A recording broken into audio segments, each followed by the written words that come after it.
ایک سوال ہے، عرض داشت یوں ہے کہ لاک ڈاؤن اور دیگر حالات کی وجہ سے غریب تو غریب مالدار لوگ بھی روڈ پہ آ گئے ہیں کہ بے روزگاری نے ہر ایک کو پریشان کر رکھا ہے۔ اب پوچھنا یہ تھا کہ اہل دین و ایمان بقرہ عید کے مبارک موقع پر بہت ساری قربانیاں دیتے ہیں، اگر ان جانوروں کی قیمتوں کو غربا، فقراء اور دیگر مستحقین پہ ہی خرچ کیا جائے تو اس کی شرعی حیثیت کیا ہے؟ بلکہ مختلف ذرائع سے اکثر احباب یہ سوال پوچھتے رہتے ہیں۔ سوال بڑا معقول ہے اور آج کے ماحول کے اعتبار سے سوال بڑا مناسب بھی ہے، بلکہ یہ اس نشست کی بات نہیں ہے اور نہ اس درس کی بات ہے۔ بہت سے دنوں سے بہت سارے احباب نے مجھے فون پہ بھی یہ مسئلہ پوچھا ہے، لیکن ایک بات تو یہ ہے کہ علماء ہے، اہل بصیرت ہو، اہل اقتدار ہو اور ان کے اندر دین ہو، ایمان ہو، تو ان کو اس بات کی فکر کرنے لازم اور ضروری ہے کہ جس عہدے پر بھی وہ کام کر رہے ہیں، پہلے ان کو یہ بات سمجھ لینی چاہیے کہ انہوں نے اللہ کے دین کا کلمہ پڑھا ہے، اللہ کے رسول صلی اللہ علیہ وسلم کا کلمہ پڑھ رکھا ہے، تو پوری زندگی ان کو انہی مقدس شخصیات، خالق کائنات اور تخلیق کائنات کی جو مقصود و مطلوب ہے حضرت محمد عربی علیہ السلام، ان دو ہستیوں کی ذات پر ہی ہمارا دین منحصر اور موقوف ہے۔ تو مسئلہ تو بڑا معقول ہے، بڑا مناسب دکھتا ہے، لیکن یہ سوال اگر دیکھا جائے یہ ٹھیک بھی نہیں ہے، کیونکہ یہ جو سوال اٹھایا جاتا ہے اصل میں یہ وہ لوگ اٹھا رہے ہیں جو غیر مسلمین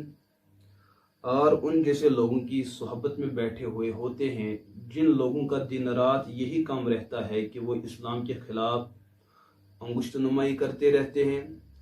اسلام کے خلاف محض آرائیاں کرتے رہتے ہیں، انہی کی صحبت میں رہ کر انہی کی بولی بولتے ہیں۔ سوال کرنے والے تو بظاہر اہل اسلام ہوتے ہیں، اہل ایمان ہوتے ہیں، لیکن صحبت تو دوسرے لوگوں سے پائے ہوئے ہوتے ہیں۔ اگر آپ پورے اسلام پر، پوری شریعت پر غور کریں تو شریعت حقہ، شریعت اسلام نے جس قدر غربا، فقراء اور مساکین اور مستحقین کے حقوق کو زندہ رکھا ہے، شاید کہ کوئی دین ہو، کوئی دھرم ہو کہ ان کے یہاں ان جیسے لوگوں کی حیثیت کو جانا جاتا ہو۔ اللہ کے رسول علیہ السلام نے ایک موقع پر یہاں تک بھی فرمایا کہ جو کسی غریب انسان کے جسم پہ کوئی لباس زیب تن کرے تو کل قیامت کے دن اللہ اس کو اپنا سایہ عطا فرمائیں گے اور جنت کا لباس پہنائیں گے۔ یہ تو غربا، یہ تو انسانوں کی بات ہے، بلکہ اس شریعت حقہ نے تو جانوروں کے حقوق کو بھی بحال کیا ہے، جانوروں کے حقوق کو زندہ کیا ہے۔ ایسا کیسے ممکن ہو سکتا ہے کہ شریعت اور اسلام اور اہل اسلام غربا، فقراء، مساکین کے حقوق کو دبا رہی ہے؟ ایسا بالکل بھی نہیں، بلکہ سوال کرنے والوں کا جو غرض اور مطلوب ہوتا ہے وہ اسلام پر اعتراضات اور اشکالات کرنا ہوتا ہے اور مسلمانوں کو ان شبہات اور ان وساوس میں مبتلا کرنا ہوتا ہے، کل جا کے ایسے لوگ جو ہے اسلام سے جو ہے منہ پھیر لیں۔ بس ان کا اصل مقصد اور ان کی اصل غرض یہ ہوتی ہے، لیکن چونکہ جو ان کے صحبت یافتہ ہوتے ہیں اور اسلام سے دور ہوتے ہیں، اسلام نہ پڑھے ہوئے ہوتے ہیں، وہ ان کی ان باتوں کو جلد قبول کرتے ہیں۔ اصل پوچھنے کا مسئلہ یہ ہے کہ یہ سوال جو ہے پرسوں سے بہت سارے احباب نے مجھے پوچھا، میں نے اکثر ساتھیوں سے یہ پوچھا کہ آپ جو یہ بات کر رہے ہیں، مجھے آپ ذرا یہ بتائیے کہ آپ کے گھر کے اندر رہن سہن کا انتظام کیا ہے، آپ کی تعمیرات مکانیہ کا حساب و کتاب کیا ہے، اس کا انداز کیا ہے، اس کے لیول کیا ہے، اور آپ اس وقت جس فون سے میرے ساتھ بات کر رہے ہیں اس کا معیار کیا ہے، اس کی قیمت کیا ہے، یا دیگر جو ہے آپ کی سواریاں ہیں، آپ کا رہن سہن ہے، آپ کا ارد گرد ماحول ہے، آپ ان چیزوں کو دیکھ رہے ہیں اور مد مقابل آپ غریب کی شکایت کر رہے ہیں، جبکہ یہ غریب کئی بار اور کئی مرتبہ آپ سے اپنی شکایت رکھ چکا ہے کہ میری ضرورت کو پورا کیا جائے، تب آپ نے اس کی ضرورت کو پورا نہیں کیا ہے۔ اب آپ کا سوال یہاں پہ آ کے کھڑا ہوتا ہے کہ اسلام نے قربانیوں کا کیوں حکم دیا، اس قربانی کے بدلے ہمیں غریبوں کی مدد کرنی چاہیے۔ بات تو بڑی مناسب دکھتی ہے لیکن مناسب نہیں ہے، کیونکہ قربانی کا تعلق ایک الگ عمل کے ساتھ ہے۔ جیسے ہم روزے کے بدلے جو ہے روزہ رکھے اور اس سے جو ہے نماز کا مسئلہ حل ہو جائے، ایسا ہو نہیں سکتا۔ نماز روزہ رکھنا ہو، اس کے بدلے ہم نماز کی 2 رکعتیں ادا کر لیں اور کہ روزہ کا مسئلہ حل ہو جائے، ایسا بھی نہیں ہو سکتا ہے۔ حج بیت اللہ کرنا ہے، کوئی کہے کہ میں دن کے 10 روزے رکھوں گا، 20 روزے رکھوں گا، حج کا مسئلہ حل ہو جائے، ایسا نہیں ہے۔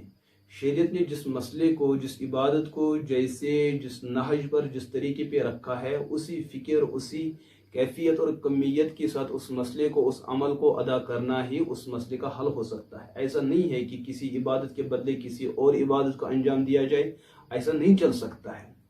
اگر آج کے دور میں یہی بات سمجھائی جائے، کسی کی شادی ہونے جا رہی ہے، دلہا کوئی اور ہے، تو کہنے جاتا ہے کہ کوئی اور اپنے لیے قبول کرے تو یہ تو اس کے لیے قبول ہو جائے، ایک تو اپنی طرف سے قبول ہوتا ہے، تو ایسا کیسے چل سکتا ہے کہ قبول کسی کے لیے ہونا ہے، قبول کوئی اور کر رہا ہے،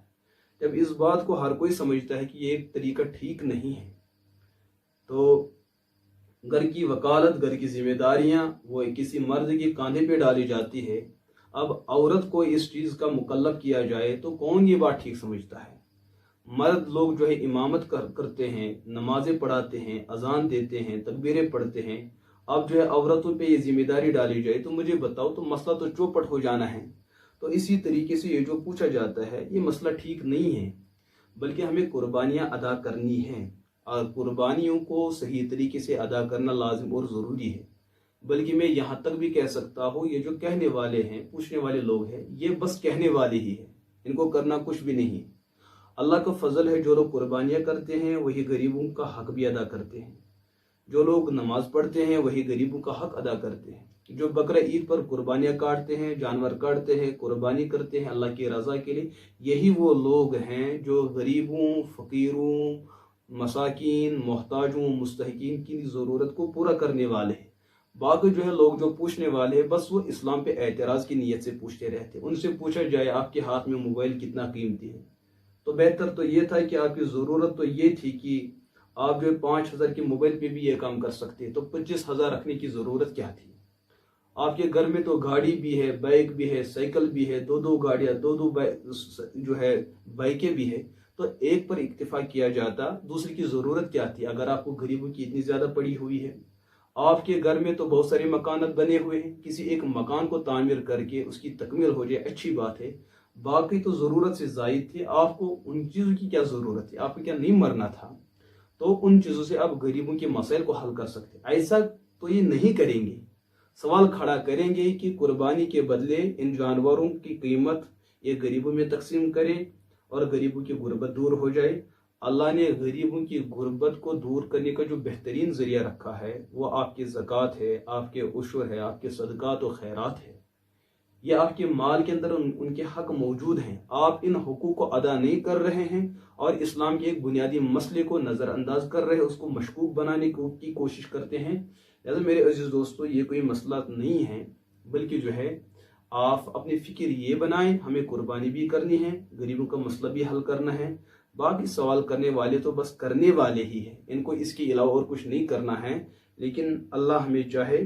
ہم غریبوں کے مسائل کو بھی حل کریں، اپنے صدقات، اپنے خیرات، اپنے واجب صدقات، نوافل صدقات، امداد، اسی طریقے سے دیگر ذرائع کے ذریعے سے ہمیں چاہے کہ ہم غریبوں کی مدد کریں۔ باقی میں نے بار بار بھی یہ بات بتائی ہے کہ یہ جو سوال کرنے والے، بس ان کو سوال ہی کرنا ہے، باقی ان کو اور کچھ بھی نہیں کرنا۔